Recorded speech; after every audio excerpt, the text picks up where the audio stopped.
میرے پاس بہت زیادہ علم نہیں ہے، لیکن میرا ایک کوشچن ہے کہ اگر اللہ منصف ہے، انصاف کرنے والا ہے، تو اگر گناہ صرف آدم نے کیا تو اللہ نے پوری کائنات کیوں بنائی؟ ہم سب سفر کیوں کر رہے ہیں صرف آدم کی وجہ سے؟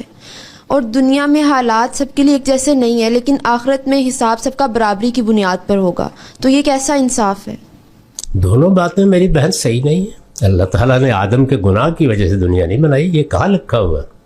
اللہ تعالیٰ نے تو دنیا ایک بڑے مقصد کے تحت بنائی ہے، پوری کائنات تخلیق کی ہے، اور آدم کے دنیا میں آنے سے اب تو ہم جانتے ہیں کہ اربوں سال پہلے سے یہ دنیا موجود ہے۔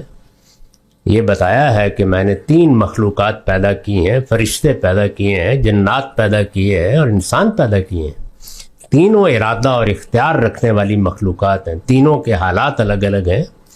یہ کائنات اللہ تعالیٰ نے اپنی مخلوقات کی رونق کے لیے پیدا کر رکھی ہوئی ہے، تو اس وجہ سے اس میں آدم کی غلطی کا کیا سوال ہے؟ کوئی سوال نہیں ہے۔ اس طرح سے یہ بات ہی ٹھیک نہیں ہے۔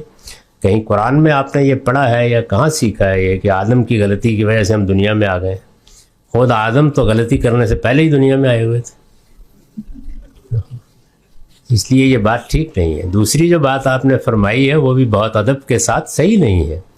ہر انسان کو جو حالات میسر ہیں، جتنا علم اس کو ملا ہے، اس کے لحاظ سے اس کا امتحان ہو رہا ہے، اور اسی کے لحاظ سے قیامت میں اس سے پوچھا جائے۔ جس کے پاس جس چیز کا علم نہیں ہے اس سے اس کے بارے میں سوال بھی نہیں ہوگا، جس کے لیے وہ حالات میسر نہیں ہیں وہ سوال بھی نہیں ہوگا۔ یعنی جو کوئی بھی یہاں پہ دنیا میں کسی جرم کا، کسی گناہ کا ارتکاب کرتا ہے، اس کے حالات اور اس کے جرم کی نوعیت کے لحاظ سے اللہ تعالیٰ اس کے ساتھ معاملہ